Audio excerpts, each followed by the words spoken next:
you have to start getting in some of these politicians' ears and letting them know what your problems are, you know?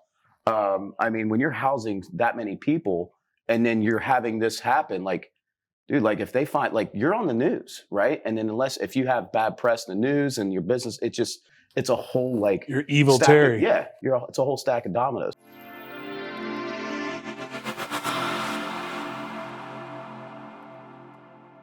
Now let's talk about Columbus because it's kind of the darling of real estate right now. For sure. It still cash flows. Lots of jobs. People are putting the chip factories are like, you've got like 9 or 10 of them coming in. Yeah. Your airport now has what, 2 terminals? You actually have to wait like an hour and 15 minutes to get on the plane. Yeah. There's just a lot of good things that are happening. And like, if you look at like the elections, for instance, Ohio actually lost an electorate for the next presidential election. But all that means is we're just cannibalizing all these little small towns in Cleveland and Cincinnati. So we're actually robbing the rest of Ohio of population. So if you look at it, if you're in a small town that's ridden with fentanyl, there's 30,000 people in this town, there's nothing going on, and you graduate high school or you graduate college, where do you want to go? You want to go to Columbus because there's jobs, you know, all your buddies are going there. Ohio State's there. So chances are you're going to wind up in Columbus. So one of the big reasons that we're growing so much. And you say you do a lot of buy and hold. Because where you're at is a college town, is a lot of your tenants college or are they forever? Like what's the average length of your it's not stay, rental? So my average tenant stay right now is 4.5 years. Okay. Now when I was doing apartments and houses, and I don't discriminate like on asset class. I'm not a guy that's like hating on apartments or hating on houses or hating on storage units or anything like that. I just found that when I was doing multifamily and houses, my average stay in an apartment was like 18 months, but my average stay in the houses has always been over 4 years. So where are you making your money? Mm-hmm. And especially right now when we can't afford to do all these unit turns, like we need people to stay. So the single family side. So that was a very real comment that some people didn't pick up on. So you own over 100 single family houses. Yeah, 257. Yep. Okay. I was going to round conservative. Yeah. And you just said we can't afford to do all these turns. I think sometimes people think that if they just have more or do more, their problems get solved, versus they don't understand that you just have bigger problems. Yeah. You know, like it's like, yay, I have a 9-figure company. That means my problems have 6 figures. It doesn't mean I don't have problems anymore. Yeah. You said you're barely able to cash flow houses now. When you look at your portfolio versus when you got started, Columbus was known as a cash flow market. Yeah. And now you're saying it's not, but the appreciation has to have been astronomical. On paper, way better. But in real life, kind of sucks. Well, let's talk about it. Sure. Is it maintenance, vacancy, taxes, insurance? What is impacting the cash flow of these assets? Couple things. So last July, they came out with the new property tax assessments. And you do a 220, I'm not saying 22%, 220%. Like, I'm not lying. Like, I literally, like, I opened up the first 12 pieces of mail. You saw the mail in my office. That's when I was there. Yes. Yeah, because you said something like, I'm not going to pay them. I'm not going to open them. Oh, not going to open them. Not going to open them. Can't pay them if I don't open them.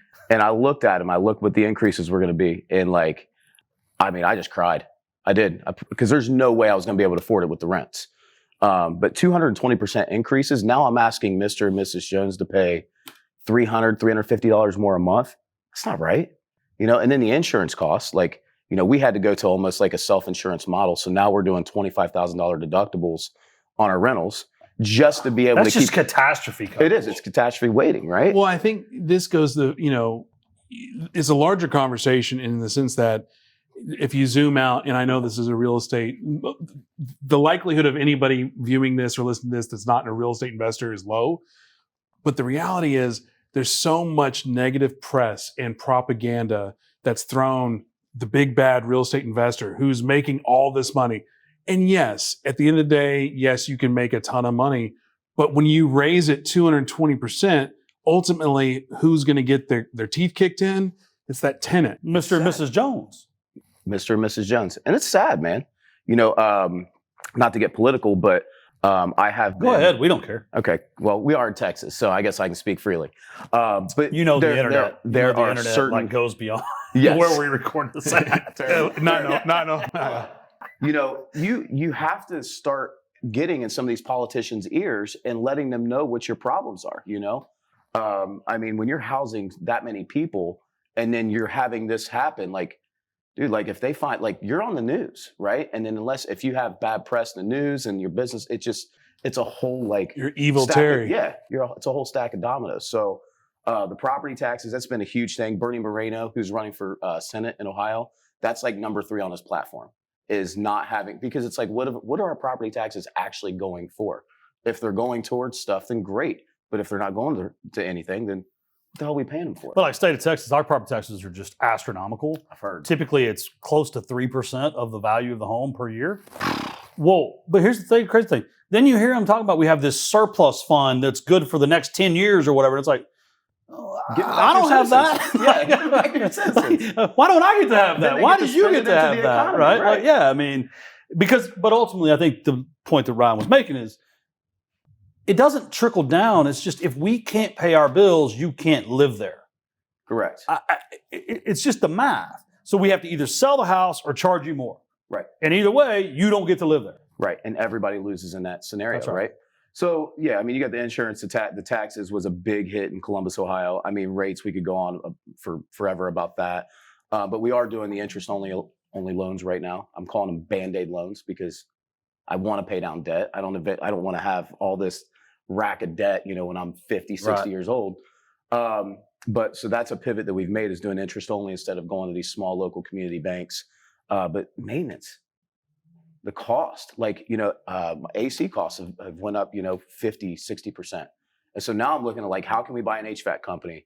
Can we hire people that are HVAC certified into our company? Can we hire, plumbers? Can we buy a plumbing company? Like, how can we have some of these things into our business and start cutting margins?